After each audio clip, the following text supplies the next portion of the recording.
Well, in depth this morning, are we or are we not in a recession? It is a question on so many people's minds. Financial advisor Lance Roberts is with us this morning, and hopefully we'll put this debate to rest once and for all. So it's all on you now, because we've been hearing all kinds of things about whether we're in a recession, we're not in a recession. We don't know the answers, but I want to ask you, before we start that, what is a recession? Well, and Ben Bernanke kind of talked about that a second ago.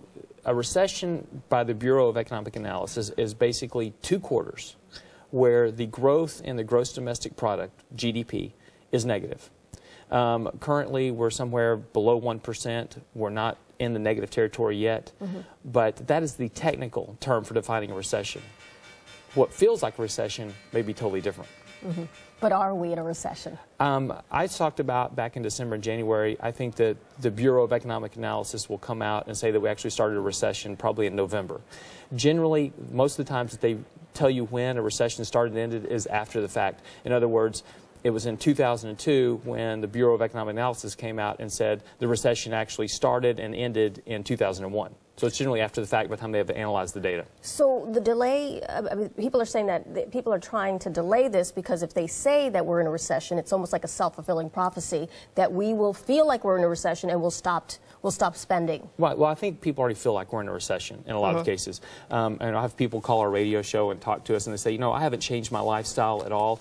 I didn't participate in these crazy subprime mortgages. I just had my own house. I pay my bills. And, you know, I was kind of living close to my budget, you know, 3 years ago, but now all of a sudden I can't make ends meet because gas prices, food prices, milk prices, water prices, you know, the things that we consume and live on every day have gone up dramatically in price over the last 3 years. You know, that's inflation.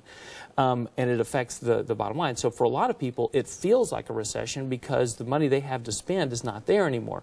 So that is one thing. But a technical recession and a economic recession are a little bit different.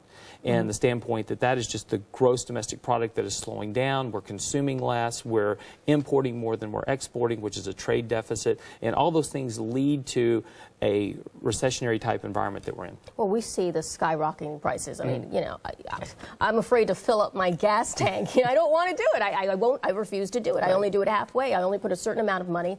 You look at the grocery store and you go and you buy milk or you buy eggs and you never know if you're going to have enough.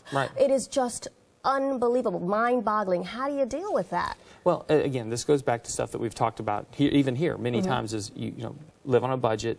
You know, you may have to change your lifestyle a little bit for the time being, but what's most important is in the recent MasterCard data that came out, the amount of money being put on MasterCard credit cards is now going towards food and gas.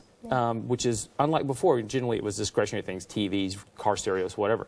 Now it's food and gas. People are now having to shift their lifestyle to living on credit to keep making ends meet. Isn't that going to make things worse, though? Ultimately, yes, because the debt has to be paid. And if I don't have the money now, how am I going to have the money later? You're going to be in a worse situation. Exactly. And we're seeing that now. We're seeing the consumer problem expanding. We're seeing credit card defaults go up. We're seeing housing defaults continuing to rise because people, and it's not necessarily because people took participation in all these crazy mortgages and bought too much house. It's because they can't make ends meet. I need to wrap now, but just finally, when do you think we'll see some relief? It's going to take a few more quarters, and a lot of it will depend on how bad the banking situation gets, but we could probably start to see this recovery begin by the end of this year, maybe first part of next year. All right, Lance Roberts. It'll get better. All right. Thanks a lot. All right, Patty.